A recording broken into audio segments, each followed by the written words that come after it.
सर्व पत्रकार बंधूंचं स्वागत।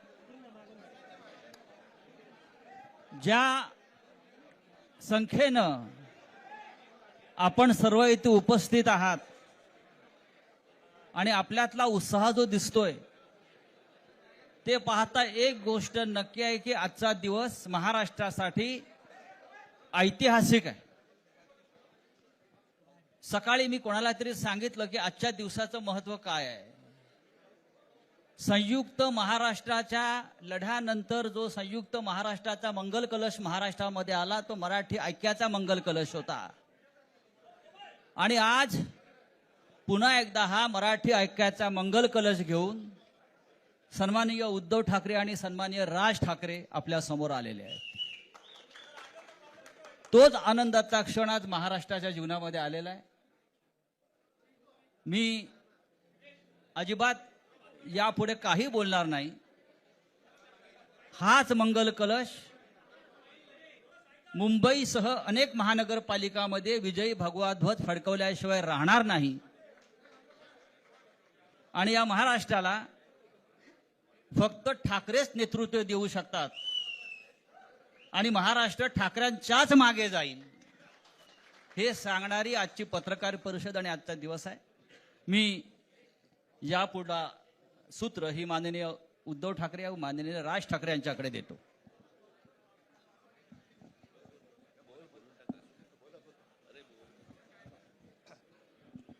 बघा एवढं आमचं एकमत झालेलं आहे।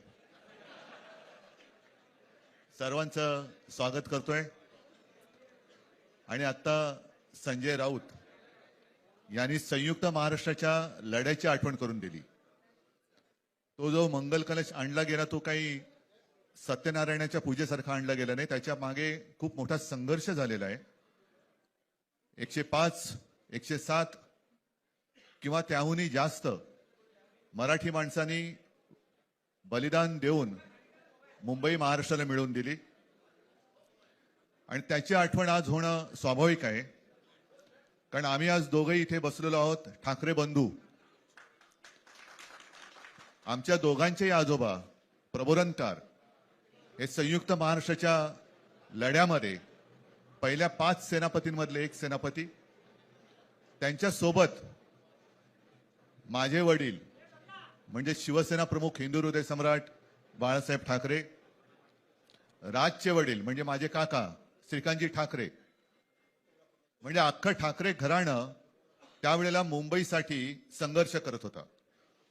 त्याच्यानंतरचा इतिहास मी काही आता तुम्हाला सांगत बसत नाही, पण मुंबई महाराष्ट्राने मिळवल्यानंतर मुंबईमध्येच मराठी माणसाच्या उरावरती उपरे नाचायला लागले आणि त्यावेळेला न्याय हक्कासाठी शिवसेना प्रमुखांना शिवसेनेला जन्म द्यावा लागला। साधारणतः 60-65 वर्ष आता होतील, पुढच्या वर्षी शिवसेनेला 60 वर्ष होतील। इतकी वर्ष व्यवस्थित गेली आणि आज परत आपण पाहतो आहोत की मुंबईचे लचके, मुंबईच्या चिंधड्या उडवायच्या हे मनसुबे त्यावेळेला ज्यांना मुंबई पाहिजे होती त्यांचेच प्रतिनिधी जे वरती दोघं जण, वरती म्हणजे इकडे नाही दिल्लीत बसलेले आहेत, त्यांचे मनसुबे आहेत। आणि आता जर का आपण भांडत राहिलो तर मग तो जो काय संघर्ष, ते जे काय हुतात्मा स्मारक आहे त्याचा मोठा अपमान होईल। आज आम्ही आमचं कर्तव्य म्हणून एकत्र आलेलो आहोत आणि मी मागेच म्हटलं एकत्र आलो आहोत ते एकत्र राहण्यासाठी। यापुढे मुंबईवरती आणि महाराष्ट्रावरती कोणी वाकड्या नजरेने किंवा त्यांच्या कपटी कारस्थानाने महाराष्ट्राला मुंबईपासून किंवा मुंबईला महाराष्ट्रापासून, मराठी माणसापासून तोडण्याचा प्रयत्न करेल त्याचा राजकारणात खात्मा केल्याशिवाय राहणार नाही, शपथ घेऊन आम्ही मैदानात उतरलेलो आहोत। उत्साह अमाप आहे। मी तुमच्या सर्वांच्या माध्यमातून, मला कल्पना आहे की आज केवळ महाराष्ट्रच नाही तर अख्खा देश बघतोय। मी सर्वांना विनंती करतोय, आवाहन करतोय आणि एक सूचना सुद्धा करतोय, कारण मागे विधानसभेच्या वेळेला भारतीय जनता पक्षाने जो एक अपप्रचार केला होता, बटेंगे तो कटेंगे, तसंच मी मराठी माणसाला सांगतोय की आता जर का चुकाल तर संपाल, आता जर का फुटाल तर पूर्णपणे संपून जाल। म्हणून परत एकदा तुटू नका, फुटू नका आणि मराठीचा वसा टाकू नका, हाच एक संदेश मी आमच्या आज दोघांच्या युतीच्या निमित्ताने संपूर्ण महाराष्ट्राला देतो आहे. आणि मला खात्री आहे की मराठी माणूस हा सहसा कोणाच्या वाटेला जात नाही, पण त्याच्या वाटेला जर का कोणी आलाच तर त्याला परत जाऊ देत नाही. मी सगळ्यांना परत मनापासून धन्यवाद देतो. आणि राज,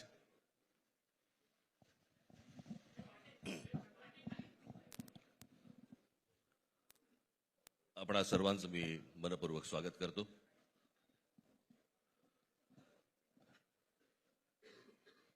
जे काय बाकी बोलायचं आहे ते सगळं जाहीर सभा जेव्हा सुरू होतील त्यावेळेला बोलूच आम्ही. परंतु माझी एक मुलाखत झाली होती आणि मी मुद्दामून आठवण करून देतो त्या गोष्टींची. आणि त्या मुलाखतीमध्ये मी असं म्हटलं होतं की कुठल्याही वादापेक्षा आणि भांडणापेक्षा महाराष्ट्र मोठा आहे. आणि मला असं वाटतं तिथून त्या आज आम्ही एकत्र येण्याची सुरुवात त्या वाक्यापासून झाली.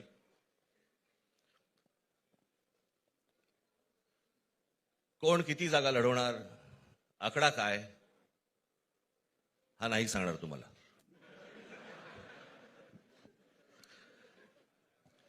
महाराष्ट्रामध्ये सध्या लहान मुलं पळवण्याची खूप टोळ्या फिरतायत. त्याच्यामध्ये 2 टोळ्या अजून जास्ती ऍड झालेल्या आहेत. ते राजकीय पक्षांमधली मुलं पळवतात. आणि जे निवडणुका लढवणार आहेत त्या लढवणाऱ्या सर्व उमेदवारांना दोन्ही पक्षांकडनं उमेदवारी दिली जाईल. ती कधी भरायची, केव्हा भरायची ते आपल्याला कळवलं जाईल. आज फक्त आपल्या समोर एकच गोष्ट मी आपल्याला सांगू इच्छितो की बरेच दिवस ज्याची प्रतीक्षा महाराष्ट्र करत होता ती शिवसेना आणि महाराष्ट्र नवनिर्माण सेनेची युती झाली, हे आज आम्ही आपल्याला जाहीर करत आहोत.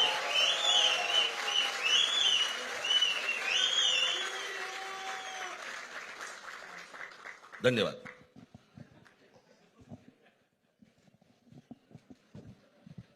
आकड्याचा खेळ संपला ते बरं झालं.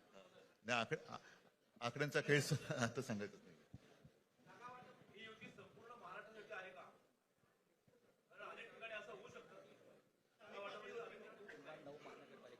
अजून बाकीच्या महापालिकांमध्ये सुद्धा कालपर्यंत युती झालेली, जशी नाशिकमध्ये झालेली आहे, बाकीच्या ज्या महापालिका आहेत त्यांची सुद्धा त्यांच्या तिथल्याही युतीवरती आज उद्या शिक्कामोर्तब होईल.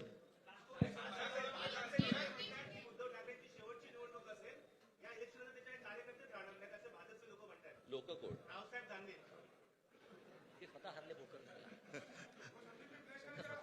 त्यांच्यावरती प्रतिक्रिया देण्याच्या तरी पातळीचे राहिलेत का ते? त्यांना त्यांच्या पक्षात सुद्धा कोण विचारत नाही. जाऊ दे. मला असं वाटतं की उत्तरं देवांना द्यावीत, दानवांना नाहीत.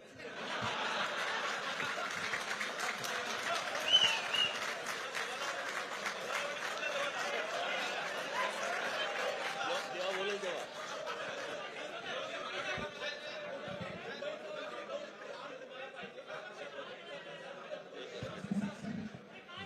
मुंबईचा महापौर मराठीच होणार आणि तो आमचाच होणार.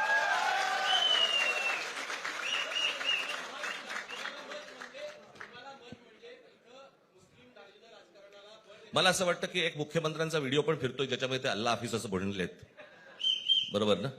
तर या गोष्टी त्यांनी सांगू नयेत. माझ्याकडे खूप व्हिडिओज आहेत.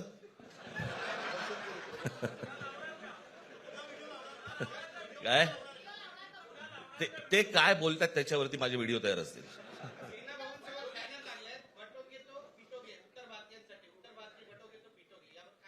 काय म्हणायचं, काय म्हणायचं त्याच्यावरती? सगळ्यावर कसं बोलायचं रे?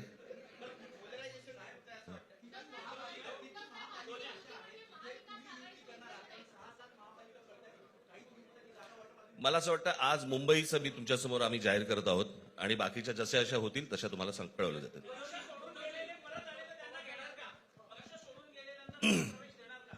मग कोण गेलेत?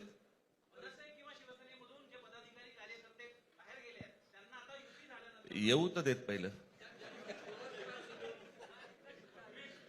हे जरतर वरतीच खूप असतं सगळं.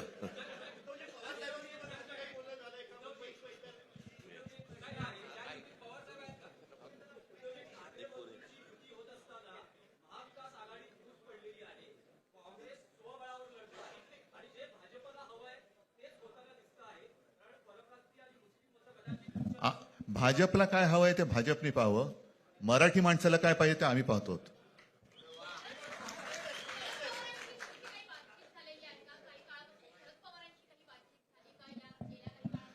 चर्चा सुरू आहे. बघू त्यांच्यात. आम्ही आज आमची युती जाहीर केलेली आहे, शिवसेना आणि महाराष्ट्र नवनिर्माण सेना.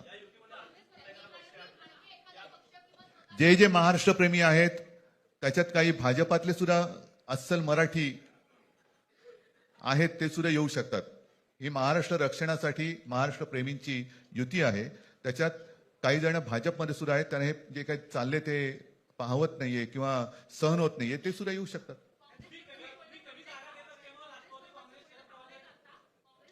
काँग्रेसने जर जाहीर केलं ना, हो मग आता म्हणजे आणखीन काय बोलायचं? तोडलं का?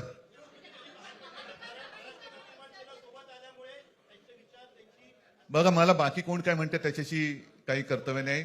मी परत एकदा सांगितलं, महाराष्ट्राला आणि मराठी माणसाला काय पाहिजे ते आम्ही दोघं बघतो.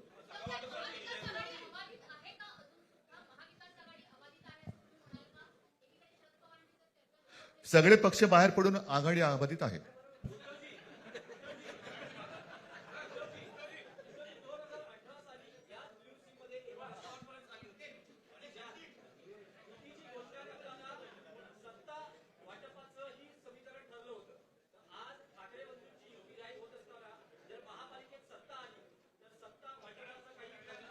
त्यावेळेला आम्ही हा निर्णय जाहीर केला होता आणि नंतर काय झालं तुम्हाला माहिती आहे. म्हणून आज आम्ही तो निर्णय जाहीर करत नाही आहोत.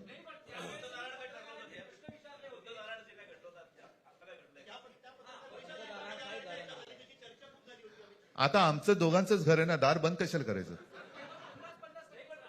ठीक आहे, चला. मला असं वाटतं बाकीच्या प्रश्न आता काही तसं काही नाहीये. निवडणुकीपूर्वी अरे झालेलं आहे ना जागा वाटप. माझी निघताना फक्त एकच छोटी विनंती आहे. ज्यांचं मुंबईवरती, महाराष्ट्रावरती, मराठी माणसावरती प्रेम आहे, अशा सर्व माझ्या पत्रकार बांधवांना, भगिनींना माझी विनंती आहे की आमच्या पाठीमागे उभे राहा. धन्यवाद.